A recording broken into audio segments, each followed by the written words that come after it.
Hi, it's Brendan here. I just wanted to tell you about how you can help Spiked. Spiked is free. We have no paywall, no subscription model. We want everyone to be able to read our commentary and listen to our podcasts, and that's why we will be staying free. And you can help us to do that by making a donation.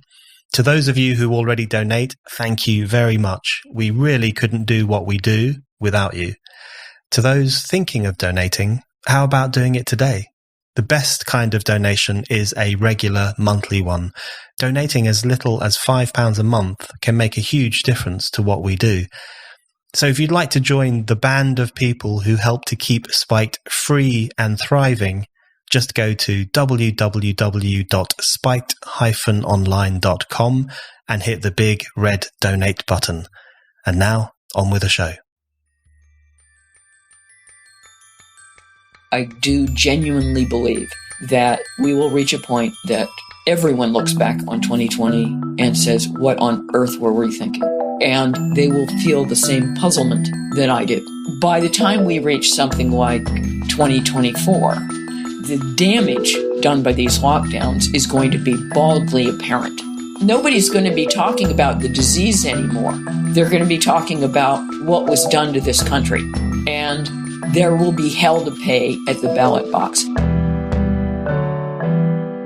Hello and welcome to the Brendan O'Neill Show with me, Brendan O'Neill. This is a podcast in which an esteemed guest joins me to talk about the big ideas, the bad ideas, the problems and the controversies of life in the early 21st century. In this episode, I am delighted to be joined once again by Lionel Shriver. Lionel is a novelist and columnist. She is the author of 15 novels, the most recent of which is The Motion of the Body Through Space. She has won numerous awards and widespread praise for her fiction.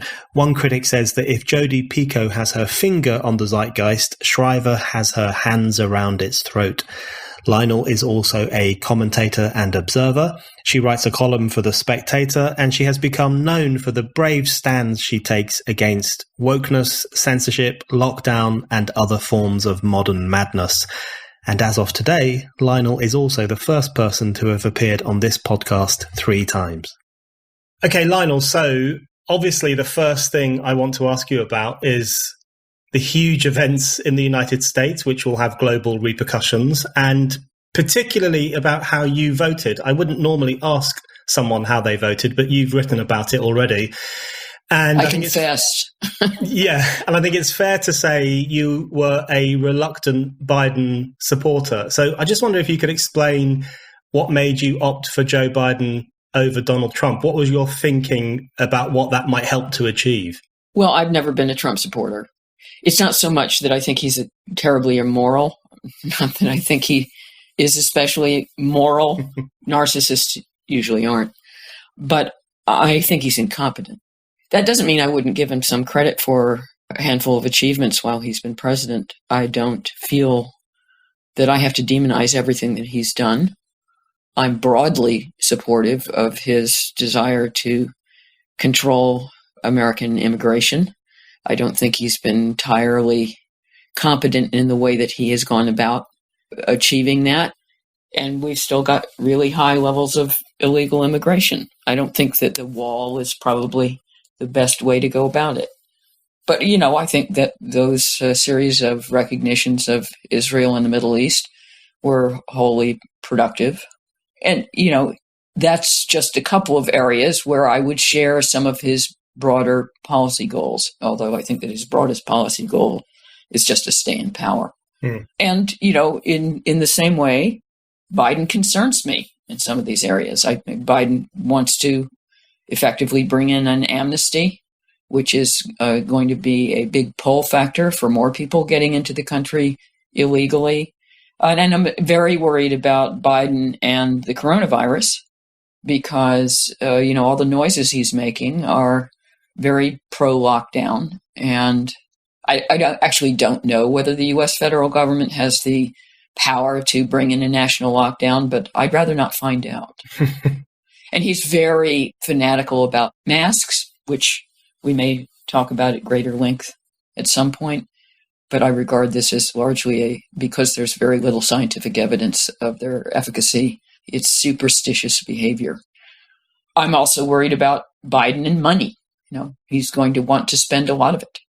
And we've already spent a lot of it. But in the big picture, I think that Trump does a lot of damage to the United States international reputation.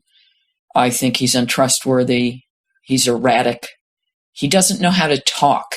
And I think that bothers me personally more than it would a lot of other people. There are some American supporters of his who find his inarticulacy charming. It's a sign of authenticity. And I find it rather a sign of cognitive decay.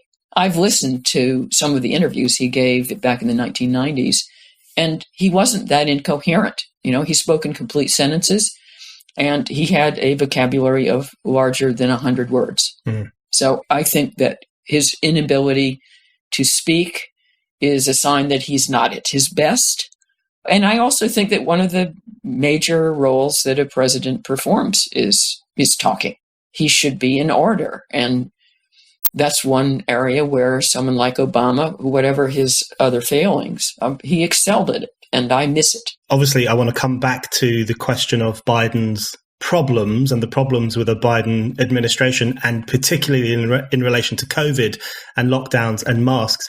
But just sticking with Trump for the moment, because he's on his way out, or he's potentially on his way out. Maybe he'll never leave.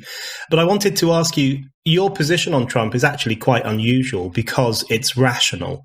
And that makes it quite distinctive, because it seems to me that there are two choices in relation to Trump. Either you are a fanboy who must cheer everything he does, however stupid it is, or more commonly, you suffer from Trump derangement syndrome and you think he's like Hitler, if not worse, and he's the worst thing that ever happened to Western politics. Whereas I think the position you've pushed forward over the past few years and the things that you've written has actually been much more reasoned. And one of the things I wanted to ask you, basically a double-barreled question. Firstly, why do you think Trump gave rise to such Trump derangement syndrome? And secondly, how do you think these people will survive without Trump? I mean, they define their whole political outlook in relation to Trump, essentially, and surely they will be fairly lost when he goes. Well, on that last point, that's one of the reasons I want Trump out, right? I mean, Trump was a great gift to the left, and not so much energized as crazed the left, and made their movement feel much more like a crusade. Yeah. Right? And from the start, they were out to save the republic. And they have tried to portray him as a demagogue, someone who wants to become president for life. And yeah, lots of comparisons to fascist leaders. And I think that's completely over the top. I mean, frankly, Trump doesn't care enough about his own agenda to install a proper conspiracy theory. He'd have been perfectly happy just to be reelected. He's too incompetent. Yeah, and he's too incompetent, and it is also a matter of just not caring. He doesn't care enough about other people, and he demonstrates this at every point. What he likes most about being president is campaigning. He likes being in front of large crowds. Now, I realize that gives him a kind of Nurembergian veneer, which the American media has taken advantage of. But it's really just about his own ego. And that's a rather small thing at the end of the day. And I'm tired of left-wing hyperventilating. You put the Democrats in power and, it's like, okay, go ahead. Yeah. Do your stuff. And when you've been in this quasi-religious fervor, getting what you want is the worst thing that can happen to you. So, I want to punish the left by putting them in power. Yeah. Yeah. I mean, that said, I have some hopes that Biden will check the left a little, because it is important to remember that he was elected as a centrist. Yeah. And not as a hard left social justice warrior maniac. I think that's great. Voting against Trump to punish the left seems to me to be a perfectly logical position to take. Have you ever entertained the argument put forward by some people that Trump Trump was treated by many of his voters as a kind of wrecking ball against wokeness, a wrecking ball against an out-of-touch establishment. And I mean, one of the phenomenal things about this election is that so many people voted for Trump despite the unholy confluence of forces that were lined up against Trump: big money, big academia, big media, big tech, and so on. So there was something rebellious about the 71 million people who said, well, we're still going to vote for the evil orange man. Do you have any time for the argument that for a significant section of American society, even if they recognize that Trump was imperfect, incompetent, difficult, problematic, that they saw him as a necessary corrective to the way in which politics had been going? Well, as I've written in my Spectator column this week, I think the big news of the election is not Biden winning, but Biden winning by such a teeny weeny little margin. Mm. In the swing states, the differential is 73,000 votes. 73,000 votes went the other way. And remember how big this country is. 330 million people. Then Trump would have won. He came really close to winning. Now, it's true that the popular vote has a larger differential of about 4 million votes, but 71 to 75, not very big. Not very big at all, especially considering all that is wrong with that man. So one of the things I got so tired of during his administration, which I compulsively now talk about in the past tense, is just listening to how terrible he was. And I found that condescending. You know, you read the New York Times over and over again, and every single column is telling you what a terrible man he is, and, you know, how little conscience he is, and what a narcissist he is. You know, everything that's wrong with Trump is writ large the moment he opens his mouth. I didn't need to be told what was wrong with him. And furthermore, these people are only talking among themselves. So what is it? It's kind of masturbatory. What is the point of all these pieces? And I'm going to be really glad to see the back of them. Yeah. But the fact is that while you don't get that impression when you listen to most of the mainstream American media, and even outside the country, even here, the United States is still quite conservative. And that's what this vote means. You know, the surprisingly large number of minorities who voted for Trump, despite being told by the likes of the New York Times over and over again that he's a racist. That's astonishing. Mm. This was such an unworthy candidate and still drew nearly half the country. Imagine what a candidate who was worthy and represented some of the same positions could do. And that should make the Democrats very nervous. Yeah, I absolutely agree. And okay, speaking of the Democrats and what this all means for them, I think one of the things that's most striking about Biden, and you've written about this, is the extent to which his physical frailty might reflect or give rise to a political frailty too. So you've asked the question about how well he can hold the line against the lunatics on his own side, the extremists, the woke people, and I would even include Kamala Harris in that to a certain extent. She has her pronouns in her Twitter biography, which I think tells you a lot about a person. So was one of your concerns when you cast your vote for Biden, and you've just explained very well why you did that, was one of your concerns that he, even though he was elected as a centrist, even though he was elected partly to make American politics boring again, that he won't have the capacity to stand up to those extremist elements in the woke elites, which seem to me to be fairly rampant in parts of the Democrat Party at the moment? Yeah, I haven't seen a lot of his holding the line on the hard left agenda in his speeches. I mean, I like the fact that he speaks up for unity. His line about reaching across the aisle, which was not popular with the left at all. In fact, earlier during the primaries, it got him in terrible trouble because it's going to say, oh, my, you can't reach across the aisle to racists, right? Cooties. But I haven't heard a lot of his dismissing the woke agenda or, you know, speaking up for free speech, for example. I never hear him do that. So that bugs me. And I'm very anxious about the appointment of Kamala Harris as VP. I don't like the reasons she was chosen. Now, I'm not going to pretend she's in any way incompetent She's clearly competent. She's a decent orator, though I wish she would stop laughing. Someone pointed out to me that this business of constantly smiling and laughing is very California. And I think that's well observed. But, let's be honest, she wasn't chosen for her competence. She was chosen for her genes. Yeah. And I don't like that. In fact, I didn't like the fact that Biden announced at the very outset when he got the nomination that he was going to choose a female vice president. No, that's not a qualification to be president. And to be vice president, you have to be qualified to be president.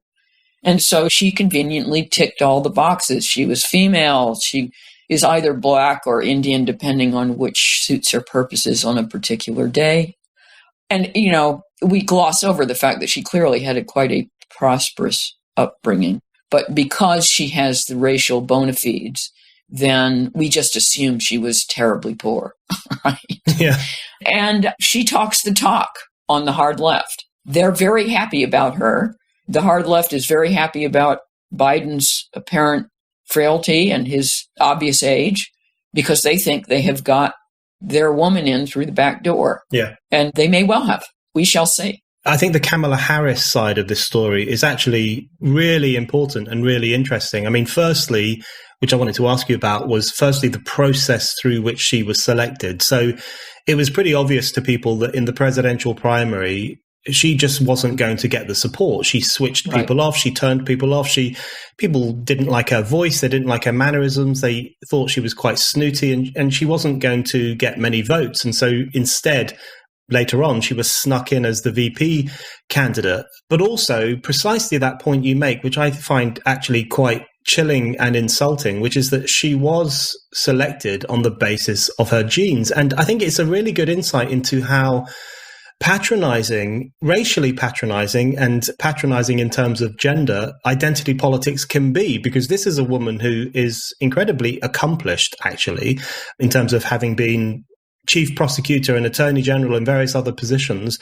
And yet she's pushed forward on the basis of her femaleness, her race, the fact that she's sassy. I find people's obsession with her sass really quite demeaning as well. So do you think the Kamala Harris story, the way in which this accomplished woman was promoted on the basis of things she didn't accomplish, i.e. she was born female and born a particular race, that really captures something rotten about identitarianism?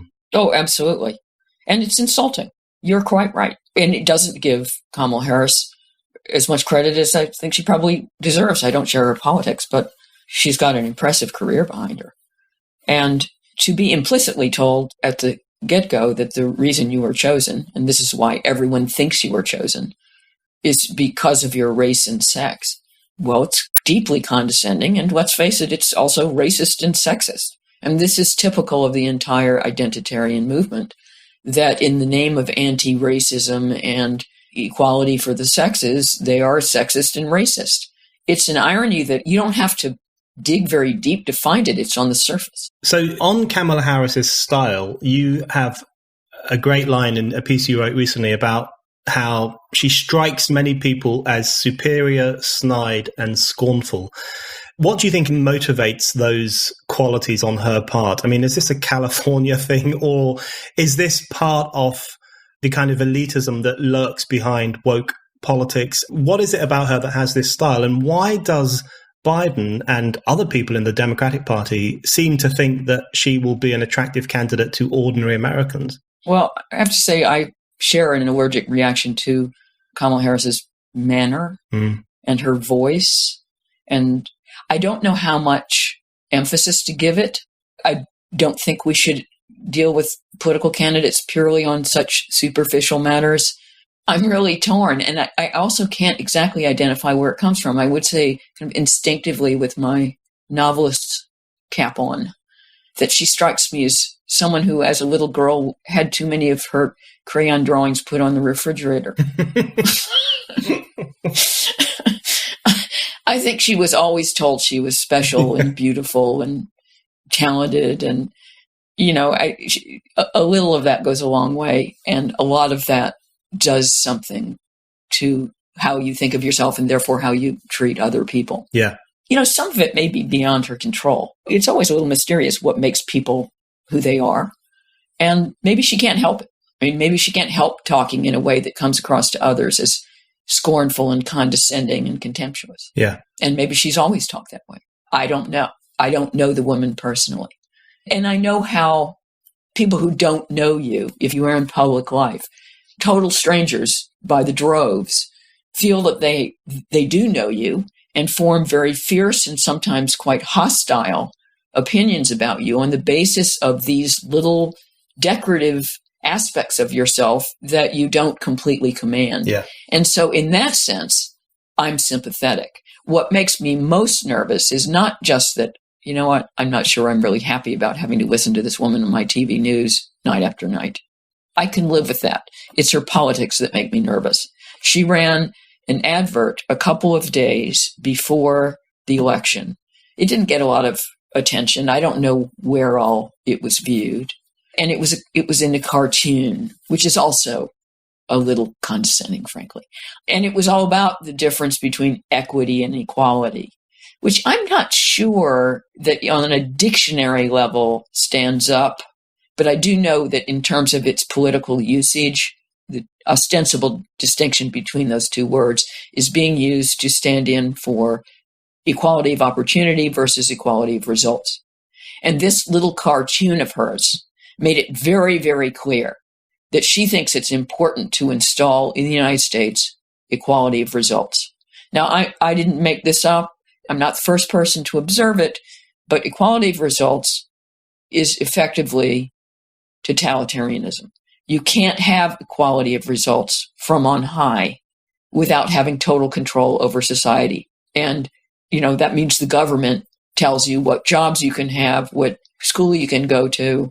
And, I always remember this Kurt Vonnegut story in which everyone's supposed to be equal.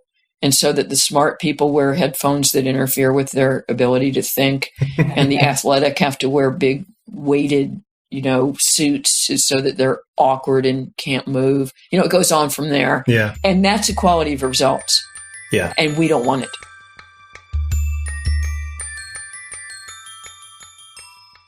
Hi, it's Fraser Myers here. I produce The Brendan O'Neill Show along with all of Spike's other podcasts, and I wanted to tell you a bit about Expressvpn. You can use Expressvpn to unlock movies and TV shows that are only available in other countries. So, for instance, I'm a big fan of South Park, but many of the newer episodes, like their pandemic special, don't become available in the UK until long after they're out in the US. But with Expressvpn, you can access US content through your usual streaming services. So, how does it work? Expressvpn lets you change your online location so you can control where you want websites and streaming services to think you're located. You can just open the app, select a location, tap one button to connect, and refresh the page to access thousands of new TV shows and films. You can choose from almost 100 different countries. It basically gives you the ability to supercharge your Netflix subscription, giving you access to way more content than you'd normally get. For instance, you can watch The Dark Knight and Brooklyn Nine-Nine on Canadian Netflix. You can watch Rick and Morty on French Netflix, or Fresh Prince of Bel-Air on Australian Netflix. This nifty trick works with any streaming service: Hulu, BBC iPlayer, YouTube, you name it. And listeners outside the US will finally be able to access Peacock, a free streaming service, just by changing your location to the US with Expressvpn. So why choose Expressvpn over other virtual private networks? Firstly, for the speed. You can stream in HD, no problem. There's no buffering or lag. Secondly, it's compatible with all your devices: your phone, your laptop, your games consoles, your smart TV, and more. And third, not only does it let you change your location, it also encrypts your data and lets you surf the web safely and anonymously. Even better, listeners to this podcast can get a special offer. Just go to expressvpn.com/Brendan to get an extra 3 months of ExpressVPN for free. That's expressvpn.com/Brendan. Leading on from that, I wanted to ask you about the prospects for wokeness after what's happened in the US, because I'm torn on this. I can't decide if the fact that Trump did far better than expected and the fact that the Democrats were victorious with a centrist rather than a radical, I can't tell if that will help to temper and tame the woke excesses that we've seen over recent years, or if the defeat of Trump and the silencing or the presumed silencing of his supposedly racist backwards supporters, if that might actually embolden woke campaigners and give them a spring in their step as they, parade through the institutions and the universities and art galleries and political institutions, etc. What's your view on the fortunes of wokeness over the next few years? Will it get worse, or could it possibly be tamed slightly by the knowledge that there exists so many people who obviously don't like it? I think most people don't like it. Yeah. And the people who are neutral just don't know anything about it. Yeah. This extreme left platform is very unappealing. I don't blame people who don't know anything about it and therefore don't have much of an opinion, because I'm hopeful that they have a life. I have unfortunately have to absorb myself with what is often patent absurdity. And there's a way in which, when someone who is pushing something that is patently absurd gets you to spend the precious time of your life debunking it, they have won, even if you have the most persuasive argument. And that's been something that I've been fighting against in my life, because I'm just not sure how much time to give this nonsense. And it's patent nonsense. But what's important to remember, which again, if you haven't been paying keen attention, is easy to miss, this woke thing, for lack of a better word, they gave it to us. It was going on way before Trump became president. Yeah. And Trump put it on rocket fuel, but it was going great guns before 2016.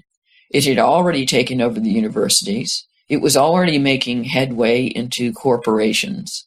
I don't feel you and I have an obligation to predict the future. In fact, that's the big mistake that a lot of journalists make, because, of course, everyone wants to hear, you have this perspective, so, surely you can tell us what will happen.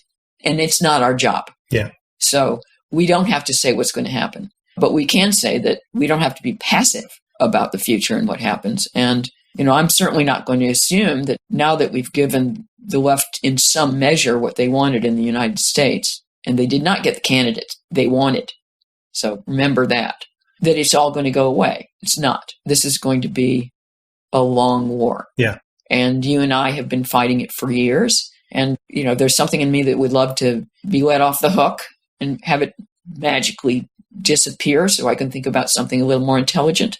But I'm not counting on it. Yeah, I think that's very wise. I don't want to dwell on this for too long, but I do find it incredibly fascinating. I want to ask you about Kamala Harris's pronouns, and the reason I think this is very important is that arguably the most powerful woman in the world, or she is likely to become the most powerful woman in the world, declares her pronouns. And the reason I think that's significant is because, as you've just said, for the vast majority of people, this stuff either makes no sense or they don't know that it exists. And yet here we have this woman who looks set to be Vice President of the United States, who tells people that she is she and her, presumably, rather than he and him. And the eccentricity of that view, the otherworldly nature of it, I think is something it's worth dwelling on for a bit. The notion that someone who will have extraordinary power, not just in the US, but around the world, would cleave to such bizarre, narrow, elitist ideologies as the declaration of one's pronouns, I think that bodes ill for the American Republic in the next few years. Well, nothing stops us from just finding it comical. That's what I resort to. The trouble with that response is that it's always the same joke and it gets old. So there are only so many times you can be rolling around on the floor in hilarity because somebody who is transparently a man just told you that they want to be known as he and him. Yeah. It just makes me roll my eyes, and I think it makes most people roll their eyes. As we both know, this kind of stuff, it is tribal signaling. It's, I'm one of you, and it's meant to indicate that you share a set of beliefs. Yeah. But just by saying what your pronoun is, then, you implicitly endorse trans activism, and you cast doubt on the reality of sex, which is actually a lot to get into a pronoun. Yeah. Yeah. And let them. We can't stop people from saying, what their pronouns are. I find it rather farcical, but it's all about a group identity and people trying to recognize each other. Okay, I want to talk to you about one of the things that I think concerns you most about a Biden administration, which is lockdown fanaticism and the possibility that under Biden, those kinds of things could get worse. And I want to start off by asking you about masks, because one of the things I found quite heartening about the Trump campaign over the past few weeks is, firstly, Trump is really the only leader of the Western world who openly said lockdowns are unscientific, who openly said lockdowns are destructive. He did this kind of mini speech saying lockdowns are really bad for the economy, they're really bad for people's health, and they don't make sense in terms of science, which I've not heard from any other leader in the West. So that was striking in itself. He also had these huge rallies at which many people wore masks, but when Trump spoke, he didn't. And in contrast with that, Biden made a very ostentatious point of always wearing a mask. Sometimes he wore two masks, which is completely perverse.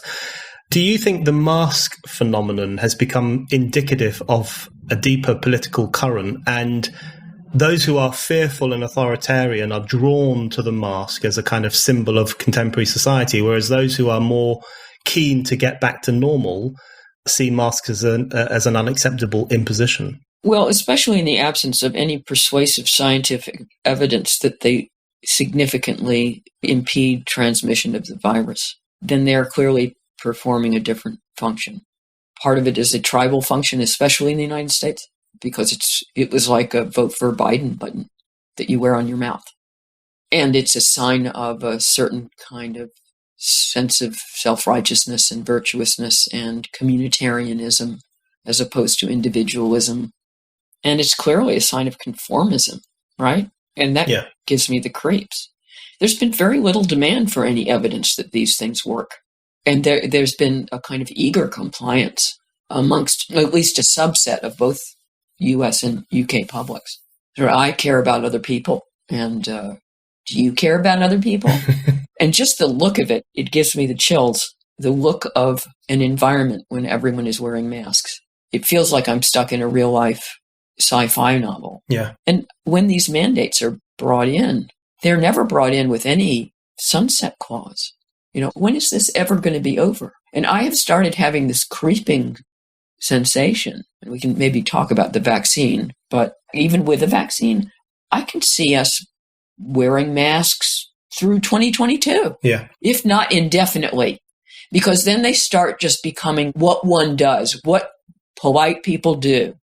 Furthermore, whenever governments bring in regulations, how often do they rescind them?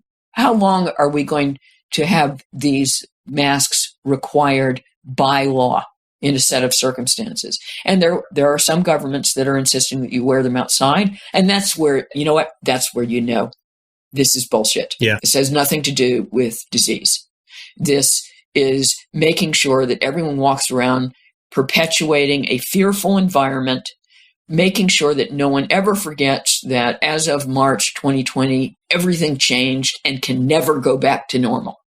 This is about social control, and it repels me. I think the wearing of masks outside it terrifies me. I was in Spain a few weeks ago, and you have to wear a mask. We should just qualify for our listeners that there is no evidence of any communication of this disease in the great outdoors. Yeah. It just doesn't happen. Absolutely. And it's completely crazy. The notion that when you're walking down the street and you're not communicating with anyone, you have to wear a mask is just completely and utterly perverse and chilling in terms of the authoritarianism of that. But just sticking with the mask thing for a little bit longer, some people underestimate or perhaps they don't care. How much is lost when people are wearing masks? How much is lost in terms of social life, in terms of connection? I mean, firstly, as you say, the jury is still out on the efficacy of masks in terms of transmission and infection. But also, social life, public life becomes completely different. You can no longer smile at the elderly lady that you walk past in the street. You can no longer smile at the person who holds the door open for you. You can barely hear anyone who speaks to you in a shop or in another public space. It has an incredibly destructive impact on the connection between people when they're outside in the world. I had an appointment with a doctor yesterday, and I hadn't met him before. We were masked up, and I was trying to explain something medically important. And I also needed to know who this guy was, really, and whether I could trust him, because it's about surgery, for pity's sake. So I was keenly aware of the fact that our ability to communicate was hugely impeded. Mm-hmm. So this is not just a matter of smiling at the little old lady in a shop, okay? I couldn't tell who he was. Yeah. And I couldn't communicate my situation, nor could I make myself seem trustworthy as a source of information about my own health. I could tell we didn't know who each other was. And we didn't know much better when the appointment was over than when it began. We could use the words, but a lot of your ability to communicate is nonverbal. It's not the actual words.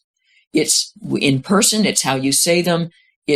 And your face says everything, right? Yeah. And all kinds of emotions like uncertainty, wryness, irony, anxiety, basically all of them. I mean, you can express a little concern by furrowing your brow, but otherwise, I mean, maybe like you can widen your eyes in alarm, but your ability to communicate emotionally and with any nuance, and I'm talking about content, not just feelings, but content, is incredibly impeded. Yeah. And it really angers me that there's a lot of better safe than sorry thinking on the mask thing. So it's like, oh, well, we're not sure whether they work, but just in case, I think all you people, you should wear masks all the time, even when having sex, for pity's sake, because it might do some good.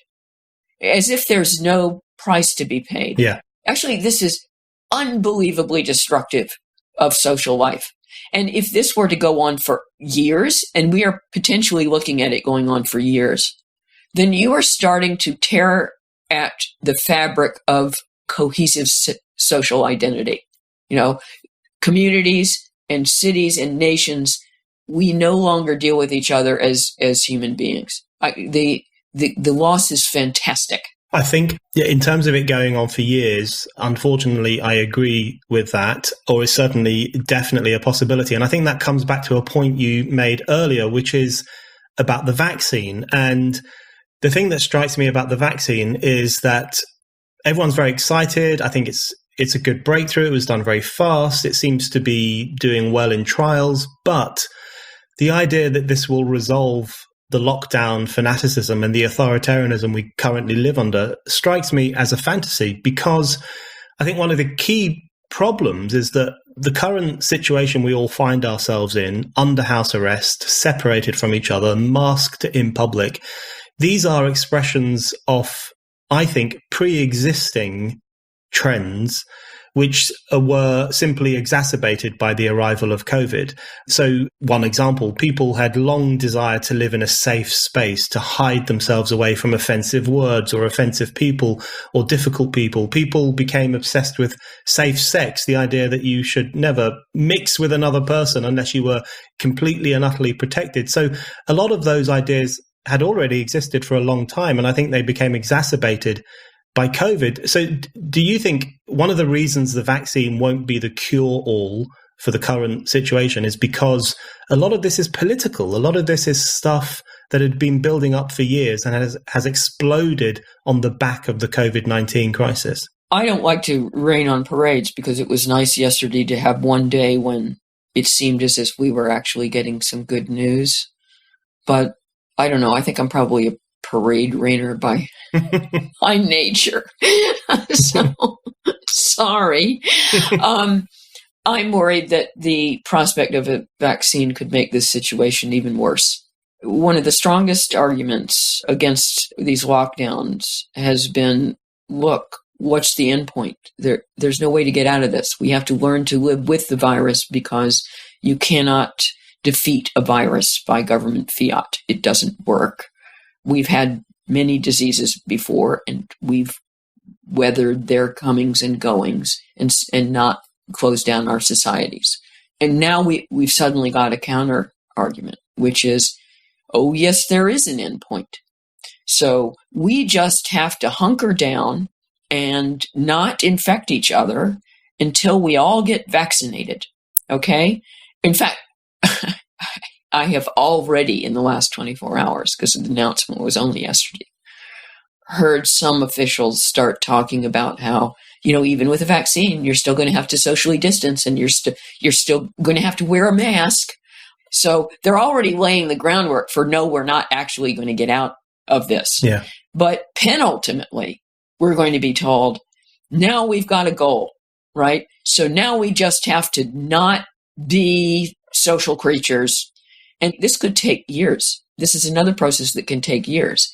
When they are talking about maybe we'll go back to sort of normal in the spring, I mean, that's beyond optimistic, right? So there's this rollout of millions, if not billions. I mean, we're prospectively looking at inoculating the entire world. And how long is that going to take? I mean, do we not get to resume air travel until the entire nearly 8 billion people in the whole world has had 2 shots and the vaccine has to be kept at super cold temperatures? How long is this going to take? So I'm afraid that being given this false goal, I mean, or perhaps it is achievable. I don't want to be that downer. Maybe it's possible to vaccinate the entire world, and maybe it will work. But it will take so long that what we're setting up is a situation where government will feel they have the right to lock us down indefinitely because, we just have to do it for a few more months. Yeah. Well, there would be nothing left of this country if we do this for a few more months. The most optimistic scenario is that their vaccine works. We don't even know that. We're not through the trials. I mean, there's a lot of jumping the gun here. We're trying to prevent a resurgence of COVID-19 a year from now. A year from now. Are we going to stay locked down for the next solid year? How much would that cost in collateral damage? I don't want to go on and on because there are plenty of podcasts out there about the collateral damage of lockdowns. How much funny money is the government going to make up in that period of time? I actually find the vaccine thing a little scary. Right. The one thing that I do hope about it is that maybe if it works just some, it will give us a kind of purification ritual to get out of this, right? That's my optimistic scenario. Lockdown, you and I know lockdowns don't work, only delay the spread of the virus at best. For the most part, don't even do that. But maybe having this elaborate rollout gives us a kind of religious out, right? We have been cleansed. We've all taken communion and we've been forgiven.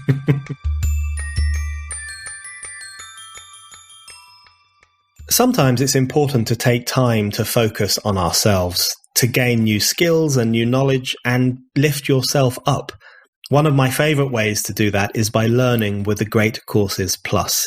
This isn't just another streaming service. The Great Courses Plus is an extremely credible source of information and a rich source of knowledge. With thousands of videos covering hundreds of topics, there are so many rewarding opportunities to learn. You can learn how to use mindfulness to manage stress and deal with anxiety, or how to make your own pasta from a chef at the Culinary Institute of America. You can even get tips on how to train your dog from a pro instructor, or learn techniques to become a better singer. I like to use the Great Courses Plus to broaden my knowledge of history. One course that has felt really relevant lately is An Economic History of the World Since 1400. What better time to look back on how societies of the past dealt with major economic crises than while we are living through one? There's something for everyone on the Great Courses Plus. You really need to explore it for yourself. And with the Great Courses Plus app, it's all so easy and accessible.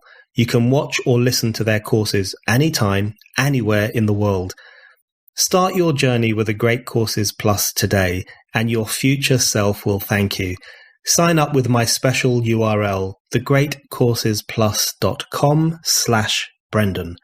And when you get there, you will get an entire month of unlimited access for free. That's thegreatcoursesplus.com/Brendan.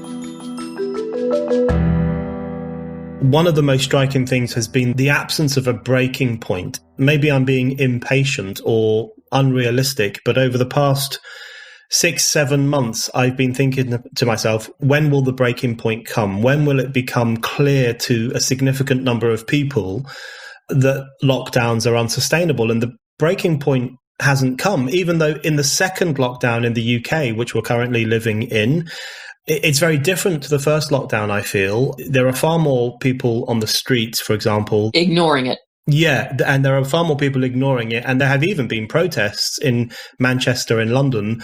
And hopefully, I really hope there will be more. But I've constantly wondered about the absence of the breaking point. So perhaps a vaccine will provide that religious revelation and we can move on to the other side. But in relation to that, I wanted to ask you, without necessarily going into the details of the collateral damage, but I wanted to ask you about why you think our governments, across the Western world, why they were prepared to take action that was so obviously destructive. Why were they prepared to take action which means that people will die from cancer that they otherwise wouldn't have died from, that businesses will collapse that otherwise would not have collapsed, that millions and millions of people across the Western world will have no jobs? What possessed them to think that this was a reasonable course of action? There's no question that the whole phenomenon is giant copycatting from government to government. I have found this experience the most horrifying of my life. None of these governments are making independent decisions. None of these governments are assessing cost benefit. And the rapidity with which suddenly this is what you do when you've got a disease that kills some people. Yeah. I mean, we've never done this before. And suddenly overnight, it was almost literally overnight. It's like, oh, of course, we're going into lockdown, as if we've always said that. And now that we're in a second one, it's like, oh, well, another lockdown. I mean, for pity's sake, like 8 months ago, we didn't use that word at all. Yeah. And nor did we ever imagine that was the normal protocol for dealing with an outbreak of a foreign virus. Never, ever have we done this before. And suddenly it's just what we do. Yeah. And I find that horrifying on a governmental level, and I also find it horrifying on a public one. Yeah. In fact, if you just take a tiny step back, 2020 has witnessed 2 mass international hysterias, and they were only 3 months apart. And I'm thinking, what's happened? Now, I don't want to get on my high horse about social media. I'm tired of blaming social media for everything. So I'd actually prefer another explanation, but I don't understand what's happening. And sometimes, rather than because you want an answer, grabbing the nearest one, because then you have an explanation, it's better to stay within your own incomprehension. Yeah. I don't understand this. Yeah. I don't understand. I didn't understand why in South Korea they were marching for Black Lives Matter in June when they don't have any black people. Yeah. Yeah. I mean, what happened to them? Honestly, what happened to them? It has nothing to do with them. And likewise, the lockdown, this mania spread within a few days. all over Europe and on into the United States. And the larger phenomenon of manias going viral, if you will, and not like some popular song, but in a life-transforming way, so that you start, burning down cities in the United States, or you cease all social and commercial activity for months on end. These are not small things to be contagious. Absolutely. And I've had a very strong sense of mania gripping our societies over the past few months. And it has been actually at times just deeply disturbing. And I've had a very similar response to yours, where I've thrown my hands in the air and said, I don't really understand what's going on right now.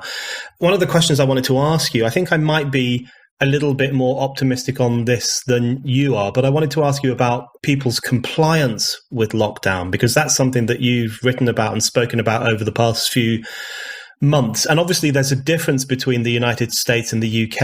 In the US, as you were saying earlier on, it was quite tribal from the very beginning. So, wearing a mask and staying at home and complying with all the orders was something that decent upper middle class people did. But there was a significant... It's something that Democrats did. Democrats, exactly. But there was a significant section of society that took part in protests and said, we don't want to do this and we're not going to wear a mask and so on. But in the UK, there was a lot of compliance. But I wonder, what I wanted to ask you is, to what extent do you think this was a performative compliance? Because what's very interesting about polling shows that most people support lockdown measures.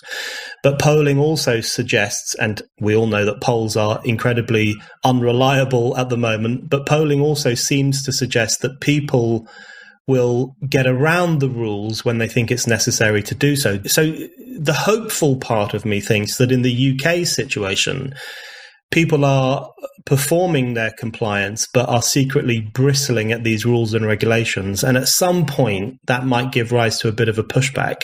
What do you think? Well, I think there's a lot of breaking the rules, if only because most people can't keep up with them.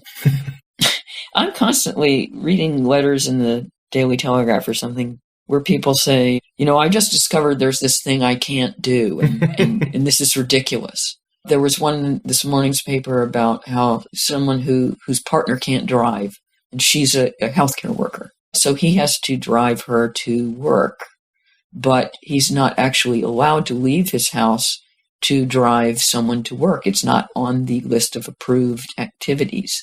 And I'm thinking, well, okay, that's a very good point to write in, but my point of curiosity is, are you actually not driving your partner to work because it's against the rules? Yeah. Honestly? And I hope not. I mean, I think that in some ways the salvation here is people being sensible and self-interested. No, I don't care if it's against the rules. The rules are stupid. Yeah. And I'm not going to obey them. I'm going to do what I need to do. Full stop. And if you get that on a large enough level, then the law becomes an ass. But what I would be happier with, rather than just creeping noncompliance, is for people to do a little bit of homework and to realize how utterly destructive this approach to disease has become, and to be more vocal about it. I realize that can be difficult because it's illegal to protest. But I think that there's a lot to be said for writing your MP and talking to your friends and neighbors when you're allowed to do that, and expressing your doubts about this approach. Because what we need is a groundswell of opinion to shift. We've got this weird circular irony here that the UK government is hyper aware of what popular opinion is, and yet, especially in relation to lockdowns, they created the popular opinion. So now they're enslaved to a popular opinion that they instilled in the population themselves, right? So that's a formula for unending hell. Yeah. And so if some pollster asks you what you think, don't lie to them and say what you know that you're supposed to say. There was a really interesting moment on the news a few days ago, Channel 4, and there was a woman whose cafe was going to have to close because of the lockdown, and she was asked whether she believed in the lockdown, whether she thought it was a good idea. And it was an interestingly extended moment because you could see in her face, she didn't answer right away, she could see in her face she was deciding whether to tell the reporter what she thought or what she thought he wanted to hear. Yeah. Now, after that long hesitation, she said she didn't support the lockdown. But you could tell that there was no automatic, I mean, she knew what was expected of her on TV. She was supposed to say, of course. Yeah, it's great. So let's stop being shy about the fact that we think this is a load of bollocks. Absolutely. And I think that process is precisely testament to a culture of intolerance that has grown up around anyone who is skeptical of lockdown. Because if you are skeptical of lockdown or opposed to lockdown, as I am and as you are, then you are instantly denounced as a dangerous person. Your words could literally kill people, and you are a granny killer and all the other stuff. But in relation to your description of it as a mania, which I think is very apt, one thing I've been thinking, I think people like us, our major work on lockdown is still to come, because I think what we're going to have over the next year or so, possibly even longer, is a lot of retrospective arse covering, a lot of retrospective justification of lockdown. So anything that goes right over the next year or two will be put down to the success of lockdown, even if it's transparently not the case. Or alternatively, or alongside that, I think we'll see a lot of people distancing themselves from their support for this incredibly destructive policy, in the same way that, you know, it's very difficult now to find people who supported the invasion of Iraq, for example. And I think possibly with lockdown, we might have a similar situation. So do you think we have to steel ourselves for those kinds of discussions? Because I think there's going to be a lot of people conveniently selecting facts to make it look like it was fine for the Western world to pursue this deranged policy for an entire year. I don't know how long it's going to take to get the kind of perspective on this that I think we are at length going to have. I do genuinely believe that we will reach a point that everyone looks back on 2020 and says, what on earth were we thinking? And they will feel the same puzzlement that I do. That's just like, how did this happen? How did we allow this to happen? One of the things that Boris Johnson should really start thinking about, which he's clearly not, is that he has to stop being so short-term in his political orientation. He thinks that we just have to keep everyone on board and make sure that conservatives do not ever take responsibility for a single hospital having patients in corridors, which, by the way, we have seen virtually every winter. Yeah. You know, I could replay that package on the news in my head over and over again. But by the time we reach something like 2024, the damage done by these lockdowns is going to be baldly apparent. Yeah. The economic damage, the number of the businesses that have closed forever, the lousy tax take, the mind-boggling national debt, the fact that great cities of the world like London are a shadow of their former selves. Nobody's going to be talking about the disease anymore. They're going to be talking about what was done to this country. And there will be hell to pay at the ballot box. The only thing that the conservatives are going to be able to say is, look, Labor was just as ignorant.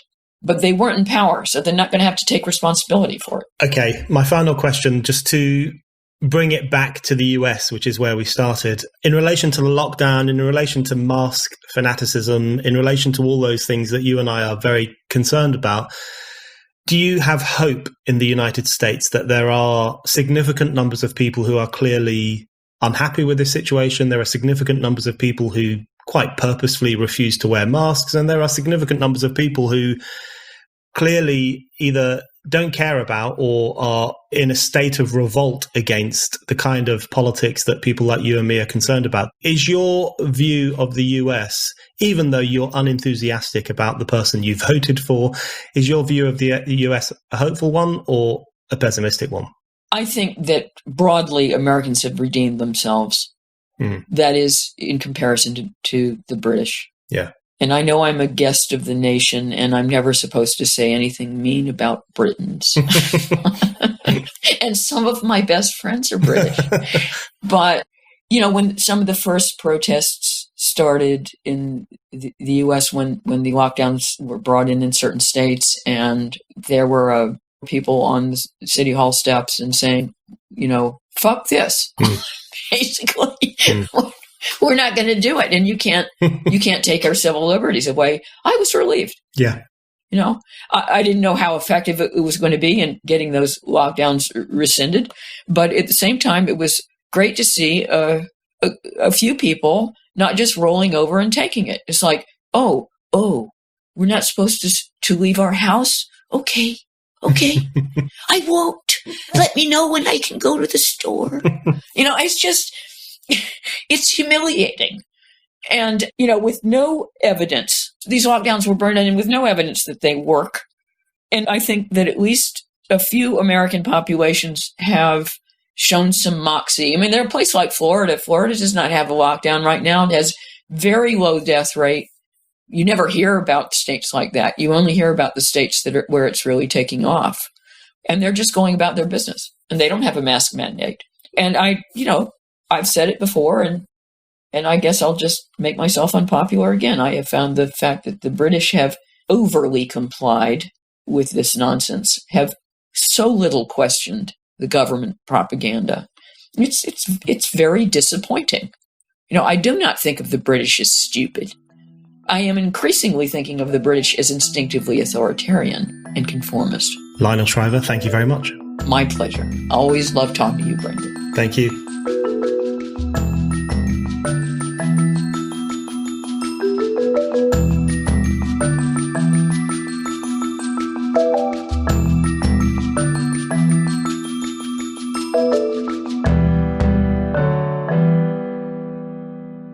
Thank you for listening to The Brendan O'Neill Show. We'll be back with another guest and more discussion. Don't forget to subscribe, and in the meantime, keep reading Spiked at www.spiked-online.com.